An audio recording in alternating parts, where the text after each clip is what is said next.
Welcome to Inbox Roundup number 27, where I answer your questions. Today we're going to talk about, is Russia still dangerous after 3 years of war? The U.S. and cyber warfare vulnerabilities. Would the U.S. rescue Chinese sailors during wartime? Updates to the pager attack in Lebanon. Let's see what I got right and what I got wrong. And is Taylor Swift dangerous? You know what else I really want? I want your privacy to be protected by PIA VPN. You know, I travel a lot. In fact, I am shooting this in the airport lounge at LAX. And when I travel, I always use PIA VPN to secure my communications. So click the link in the description below or go to piavpn.com/McBeth to get 83% off plus 4 months free. Now, all of you know that when I click this icon, I can make my computer look like it's almost any place in the world. And this is how I watch things like region-restricted TV content in different countries. But did you know that PIA VPN is also available on your phone? I was at the Houston Rockets game a few nights ago, and a friend of mine texted me and she said she was sick. And I'm like, oh, I'll send you some soup. And unfortunately, I couldn't connect to Amazon because the signal was so weak. So I fired up PIA VPN and I connected to the stadium Wi-Fi. Normally I would not connect to stadium Wi-Fi. It's like having sex without a condom. I was able to connect to PIA VPN. I got on the stadium Wi-Fi and I was able to order the DoorDash gift card. PIA VPN acts as a tunnel between your computer and the public internet that hackers and rogue government agents can't penetrate. So get the whole internet by clicking the link in the description below or go to piavpn.com/McBeth. Get 83% off plus 4 months free. But first, in my last video, I talked about the Israeli TAVOR rifle. My friend Curtis Hallstrom of the VSO Gun Channel noticed a mistake, so I'll let him point out what I did wrong. Hi everyone, my name's Curtis Hallstrom and I run the VSO Gun Channel. Ryan and I have been friends for a couple years and he's actually been out here to do some shooting from time to time. Ryan, you're absolutely welcome back whenever you like. And I actually contacted him after his last roundup when he was talking about the X95 to correct an error of his. We'll return to that here in a second, but first I have to get this out of the way. Bullpups. Backwards rifles for backwards people. But that said, I have a fair amount of experience with bullpups in general, as well as specifically the TAVOR, the X95, and the TAVOR 7, and everything from shooting them at industry events to actual field testing on those rifles. And I'm one of the few Americans that has shot an X95, as in a real X95, not the bastardized gun that we get here in the United States due to our ridiculous gun laws. Now, in Ryan's previous roundup, he mentioned that bullpups suck in general for a multitude of reasons, but he cited specifically that the bullpup style rifle ejects into the face of left-handed shooters. And while this is true, even though there's no such thing as a left-handed shooter, there's only shooters who have been taught to hold the rifle the wrong way. The X95 is not among all bullpups in this particular instance. It actually has the considerations so that you can open a window on either side that will allow it to eject out that side, and to effectuate that, all you do is take the bolt out and flip it the opposite direction, so the extractor is located on the opposite side, and it has integral ejectors to make that happen, so they're slave to wherever the extractor is. Depending on model of TAVOR, which one you're talking about, you can't just flip it. You need an actual dedicated left-handed bolt. But everything else that I said is accurate across the TAVOR platform. Now, the original question, I don't remember the exact wording, but somebody had detected that the X95 wasn't being used by the frontline troops, and there were M16s and things like that in the mix and some other guns. And I have a little bit of insight in this because I've actually done some training courses with some Israeli people over the course of my career. And what you have to understand is that Israel operates off of a forced conscription type military model, not like we use here in the United States. When you come of age, you have compulsory military service, whether you are male or female in Israel. You are then placed on reserve status after you complete that term, or you can re-up and do all that sort of stuff. Israel's doctrine when it comes to weapons training is that whatever the service rifle is at the time, you are trained on that, and that is your weapon through the duration of your service. So if you were trained on the M16 While you might be using an M16A4 today, if you went over there and were issued a weapon to use, you are not handed the X95. If you were trained to use the M4 or the Galil or whatever it is, that is the weapon that you are trained to use, and that is the weapon that they will allow you to draw from supply. And the idea behind all this is that they aren't doing retraining. So they don't teach the old dogs how to use the new stuff because they're already proficient. They did their service and they understand how to properly maintain, clean, sight, all the things when it comes to their weapon system that they're using. They're not taught to use the new kit, and the retention of those, as Ryan points out, is relatively cost effective because there are millions of M16s and M4s laying around across the planet. It's not all that difficult to get the parts and components for those things over time to make sure that those guns keep up and running, particularly with the U.S. market being what it is. Ryan says I only get like 5 minutes, so I got to go ahead and wrap this thing up, but I guess what I would leave you with is, even though the TAVOR or X95 is a bullpup, and by the nature of being a bullpup is an inferior weapon by just about every objective standard that you could use to measure it, except for footprint. The American version of the X95 actually had to be redesigned because of NFA concerns. It doesn't meet the overall 26 inches metric. It is not the worst bullpup on the market available today. In my opinion, that goes to the Steyr AUG. It is an absolutely deplorable weapon by just about every metric that you can use to measure. But, you know, your mileage may vary. I'm just talking about the weapon's capability. It looks cool, don't get me wrong. Before I sign off, I'll extend an invitation to Ryan. Buddy, if you want to come out and shoot an X95, I can probably get my hands on one, and we can go out and make a range day of it, and you can come back and report to your audience about your experience. That is, if you've never actually fired one before. Curtis at the VSO Gun Channel, signing off. I might take you up on that, Curtis. You know what's funny is that I used to own a Beretta CX4 Storm, and that gun had a reversible ejection port. I did know that the tech existed, but for whatever reason, I didn't mention it. Sorry. And you can visit Curtis at the VSO Gun Channel on YouTube, where he has a lot of in-depth reviews. So, Jeffrey asks, what is Russia's combat capability and world ranking as a military after 3 years of war? So, one of the things you have to realize is that armies learn. And the Russian army that bumbled into Ukraine back in 2022 is not the same Russian army of today. Even the Russian army, which tends to have doctrine that is stuck in Soviet times, has shown a willingness to adapt in some areas. Russia used to have battalion tactical groups that were super heavy in artillery, almost like a mini brigade.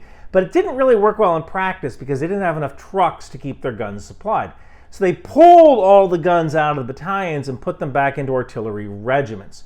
Russia also figured out how to use drones like the Orlan 10 in spotting roles for artillery, and they're doing this on demand. They are figuring this stuff out, and as they figure it out, those who survive will pass those lessons on. So in some ways, the Russian army is more dangerous than it was 3 years ago. Now, when it comes to supplies and training, those kinks may have been ironed out, although there are still logistical problems. But the truth of the matter is that no matter what army you're in, if you survive your first couple of missions, even as an individual soldier, you learn stuff that could be applied to later missions, like don't profile yourself in front of a window, or don't smoke a cigarette in the trench where you can be seen. Now, this doesn't mean that you can't get killed from poor leadership or dumb luck, but if you do manage to survive, for lack of a better term, it increases your XP. You can level up. So I don't know where the Russian army could be placed in armies of the world. They do have one of the few expeditionary armies, that is, an army that is capable of operating outside of their own borders, and that's a trait that's really only shared by the United States, Great Britain, France, Russia, and to a lesser extent China, and I always give the Philippines honorable mention because they're expeditionary as soon as they walk out the door because of all of their islands. But the Russian army is certainly a more experienced army than when they first entered the war, but then again, so are the Ukrainians. Next, Kyle asks, Should the U.S. government hoard 0 days for use in cyber warfare and espionage operations? Okay. A 0-day or 0-day exploit is a term of cyber attack where you exploit a vulnerability that the adversary doesn't know they have. This type of attack was covered in the book This Is How They Tell Me the World Ends by Nicole Peroff. And the issue is that some government agencies essentially have bounties for 0-day exploits. If you find a flaw in a system that hasn't been patched, they will pay you money for that knowledge. So let's say that someone comes to you with knowledge of a bug in Microsoft Windows that allows you to crash their system. Do you, as the government, go to Microsoft and tell them, or do you hide that information away for when you need to, let's say, crash the servers that launch Iranian ballistic missiles? And I think the answer here is that it depends. If it's something that can cause more damage to an adversary than you, then you might want to keep it a state secret. But if it can cause more damage to you than your adversary, yeah, you tell the software company about the exploit so that they can fix it. Next, Martin asks, would a rescue of a dis-sub crew be allowed to take place, or would the support ships be denied by China? So dis-sub means disabled submarine, and I don't talk about things I don't know about, so I asked Sal from What's Going On with Shipping to answer this question. Sal knows more about maritime stuff than I could ever hope to achieve. Hey Ryan, Sal Mercogliano here from What's Going On with Shipping. So this is a really interesting question. Would crews come to the assistance of the survivors of a submarine in time of war? We're looking at a scenario here with US versus China in the Pacific. Well, if you go back and look at the historical records, World War I, World War II, there are many instances where submarines were sunk and the crews of the vessels that sank the submarine do provide assistance. Under the Hague Convention, later on the Geneva Convention, there are requirements for vessels to render aid to survivors of sinkings, even in wartime, if those crews are not a threat to the vessel and if the ships are in an area where they can render aid without exposing their ships to danger. I think one of the most important events we saw was during World War II in the Atlantic, what was known as the Laconia incident, where a German U-boat actually took on board survivors from a sunken vessel, actually started towing lifeboats, went to the extreme there to actually render aid. In World War I, we saw this all the time during the period of what was called cruiser warfare. It was only with the initiation of unrestricted submarine warfare that we saw some real elements of abandoning survivors. But in the case of the Laconia in World War II, here was a crew trying to save the survivors, but that submarine came under attack by a B-24 Liberator, and Admiral Dönitz, the head of the German Navy, ordered its U-boats not to provide assistance at all.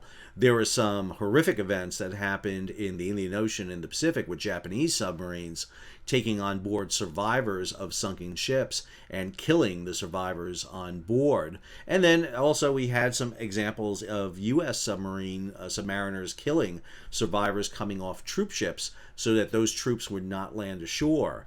I think the thing that comes to mind the most for me right now is just recently in the Red Sea, we had an instance when a ship came under attack, and ships of the PLAN, the People's Liberation Army's Navy, which have a squadron based in Djibouti, did not come to the assistance of a vessel under attack. That does not give me a warm, fuzzy feeling that the Chinese Navy will be trying to rescue potentially American submariners who potentially survive a sinking or a rescue. I hope that helps. And again, if you want some more about shipping, hey, head on over to What's Going On with Shipping on YouTube.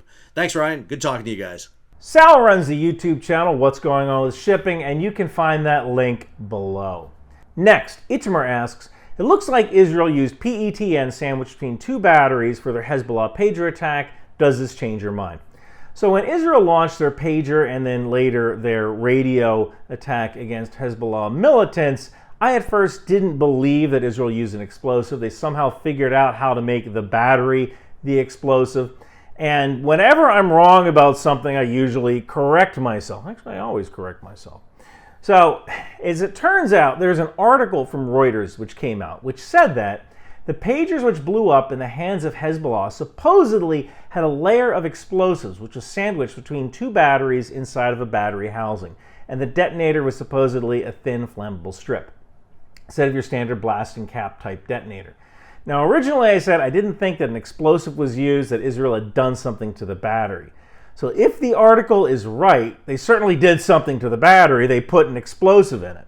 And this could be the case because apparently the battery life was less than what would be expected from a battery of that size. And some members of the group even complained that their batteries weren't lasting as long as they expected. So is this story true? I don't know. It certainly seems more plausible than other theories, although the sources used in the article were anonymous, no photographs were taken of the device, and everyone said, oh, trust me, these photos exist. You can read the full article below. So does it change my mind? I mean, it sounds plausible enough. I would like to see photographic evidence of a pager that's been broken apart, and those haven't surfaced yet.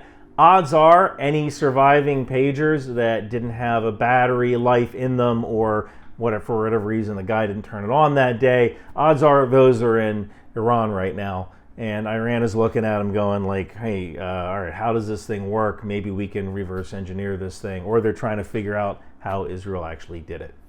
Finally, David asks, my younger sister is a Taylor Swift fan and was going over the lengths of how her fans would go for her and their massive online presence and ability to destroy people's life and careers if they go against her. It got me wondering, is Taylor Swift one of the most influential and possibly dangerous celebrities due to her fans' devotion? So, Taylor Swift is an American singer-songwriter, and she's very popular among her fans. And this kind of gets into infodom war, or information domain warfare, where an adversary uses information to influence behavior. And I'm kind of reminded of a story about Soupy Sales, who was a comedian and a kids show host. On January 1st, 1965, Soupy Sales told his audience of children to go into their parents' rooms and mail him those funny green strips of paper with pictures of U.S. presidents on them from their parents' pockets and pocketbooks. And he did this as kind of a joke because he had to work on New Year's, and he was upset at having to work on New Year's. And this was funny until the letters with money started pouring in to his TV station. And the TV station suspended him from the show, but he eventually returned to TV. And in 1979, the New York Times reported a story of a 4-year-old boy who passed away after his father took him to see the Superman movie, and he jumped out of a 7th-story window. So yeah, celebrities can have a real-world effect on behavior. I mean, why do you think companies pay celebrities to advertise for them? Do you really think LeBron James uses Tonal when he has like an army of trainers? I mean, maybe. I sure as heck use PIA VPN. I'm in a hotel room right now, and I'm using it because I do not trust hotel Wi-Fi. Gatorade used to say, be like Mike, drink Gatorade. So stars have influencing power. But as to whether Taylor Swift is a threat, I mean, maybe if she encouraged illegal behavior or came out in favor of a terrorist group, maybe. But one of the things I've noticed, just being a minor celebrity myself, is that celebrity is a very tenuous thing. I get a lot of people in the comments all the time who go, I used to watch Ryan McBeth, but I stopped watching after blah, blah, blah, blah, blah, blah, whatever. And it's always funny because that comment is always on a video. Like, if you're watching the video to tell me that you don't watch my videos anymore, or you subscribe just to periodically remind me that you don't watch your videos anymore, I don't know what to say. But the fact is that if a celebrity ever goes too far out of line, they usually get hammered. And we saw this with Kathy Griffin. This is a good example. She posted with a severed head of President Trump, and basically it ended her career. And in fact, the picture is so grotesque, I can't show it on YouTube, but it's one of those things that you can Google easy enough. Now, Kathy Griffin isn't exactly on the same level as Taylor Swift, but it shows that celebrities who fall too far out of line of the will of the people will become irrelevant. So I think that if Taylor Swift ever developed some sort of opinion that was way outside of the mainstream, we would see her fade into irrelevance as well, no matter how good her music is.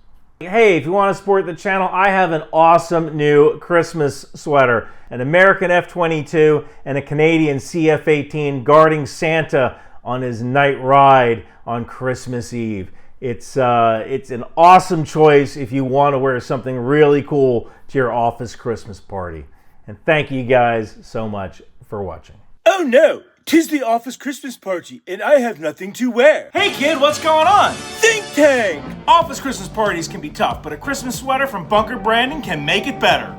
Awesome! A very NORAD Christmas! Yeah, it's got an American F-22 and a Canadian CF-18 escorting Santa on his midnight ride. But there's even more from Bunker Branding. Alcoholics moving cargo. Intel Life, Aerosol, Live Laugh Launch for Destroyer, Trident, HIMARS, and Patriot. Think outside the bomb. Drone Suite Drone, Department of the Boat People, landmines, and even the tow missile. It would behoove you to grab one today. Can Bunker Branding help me with my sexual harassment complaint from work? We're a t-shirt company. Have you tried not being a jerk? No. Bunker Branding.